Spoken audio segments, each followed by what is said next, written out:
didn't realize you'd be coming this soon. Tonight? Did you tell her? She's okay with it. I talked to her about it. I just didn't know it was happening this quick. You want to? Right now? I can ask him. I just don't know. Just a second.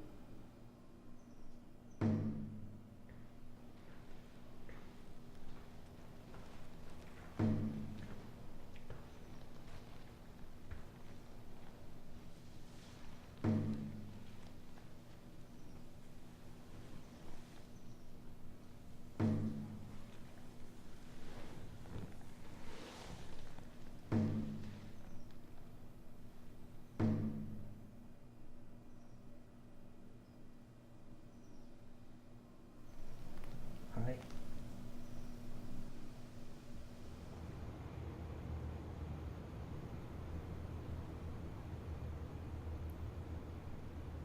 This is usually the part where one says no. I wouldn't. Really? Yes. Is that a question? No. Yes, I wouldn't. Wasn't that great? So, I'm gonna give you a situation. A guy walks into a bar. He says he's going to kill everyone in that bar by blowing them up, unless he has given one child for him to kill, as a political gesture or whatever. What would you do? Well, I would try to get out of the situation first. There isn't time. Well, I guess you'd have to give them the child, but wouldn't that set a precedent? We're not talking about hypothetical pragmatics here. We're talking about a one-time event. Something direct and immediate. Something tangible. Well, You would have to give him the kid. What's so difficult to understand about that? You'd have to save the majority, but it's still wrong to kill someone. What do you mean it's wrong? I mean, it's wrong to kill a kid. Well, what do you mean by wrong? It's wrong to kill someone. It's wrong to hurt someone. Right, there's no argument there. But the situation is... The situation is one life versus several dozens.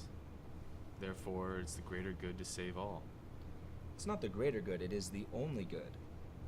Saving that child's life or losing it is not a matter of good or bad. The only way you would believe that is if you were to presume upon some sort of intrinsic moral meaning in your actions. This is what I'm saying. When we talk about good or bad, good or evil, we are talking about what? An outcome? Exactly. Now, if the greater good is the preferred outcome, then no other outcome can be good. It is not the greater good, it is the only good. Now, therefore, that means that any other outcome would be unpreferable at best and evil at worst. Saving that child's life and expense for others would be bad. It would be evil. The question is, why would you even say that it was evil? To kill the child, that is. I will tell you why. Because we live in a culture with definitions.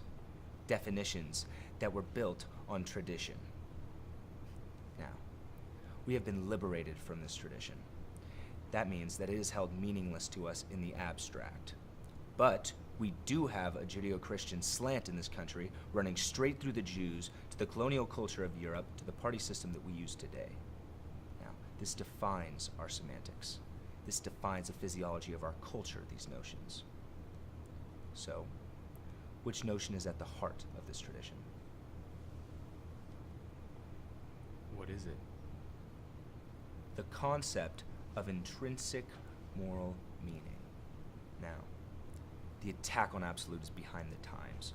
What we are fighting against is this notion of intrinsically defined actions, which is clearly rooted in a theistic epistemology. If we aren't accountable before God, there is no accountability for the non-pragmatic. There is what is and nothing more. Definitions beyond this are used to keep the community down, to keep the people in place. This accountability is created to attach meanings to action in order to invalidate them, when they, at times, are the only weapons of revolution. Turn the other cheek, this is grace, something that is defined as an intrinsic good. Well, I say that given the right context, it's an aberration. It's not good, it's repression, and therefore oppression. We need to liberate ourselves from these constrictions in a way that lets us act responsibly, in a way that lets us liberate society. Liberation meaning economic liberation? Economic, educational, philosophical, absolute freedom, this is not liberation. The holding up of freedom in all circumstances is a fallacy promoted by this one arbitrary worldview that is bracing our society at the moment. And for the past centuries, we don't question, we swallow it like fools. It's only a right if you accept the idea that God gave us rights, meaning that the church doles out rights. But if you take that out of the equation, you'll understand that this was never a right. It's a constructed freedom, and one that inhibits the growth of society and the health of the young minds, and thusly, its oppression. Religion itself, this is a form of de facto oppression. This creates factions. This creates elitist sentiments that are made manifest in hostility toward one another. This is an act of violence towards society to even allow it. To abolish, that's liberation. You could tell me that's oppression, but by whose standards? We make our standards, and we make them according to what makes sense, and not allowing stupid institutions that makes sense. The only thing, and I mean the only thing that matters is the community, and the greater good of the community. Nothing else is defined. That's true freedom. That's our destiny made manifest.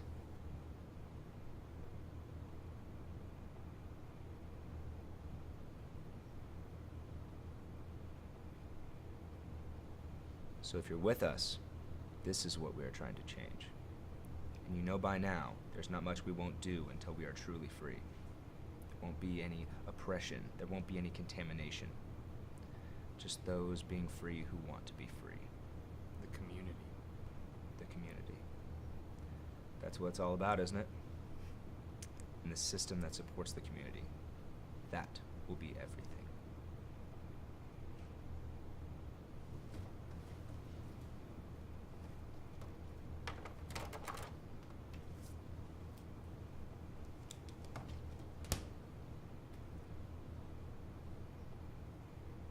They're here.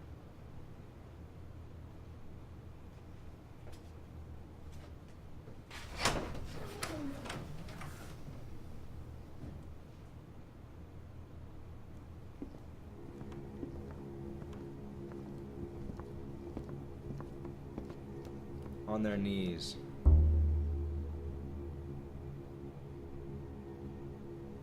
You just have no idea. You have no idea what you're doing, what you're enabling.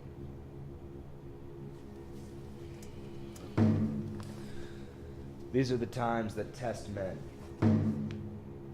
You know what we must do to cut the strain.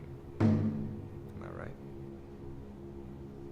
You know where you came from. You know what begat you.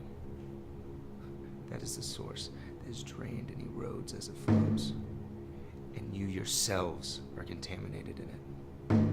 Listen, if you let us You go, are contaminating us in it. please let me speak. Speak. Words, words, words, words. That is the way of the future. That is the way it will be. Only communication, only understanding, only knowledge, only society, only the text that paints the image of what the world should be under one law of peace, law of safety, law of consequence. That and only that are what make us one. Merit matters.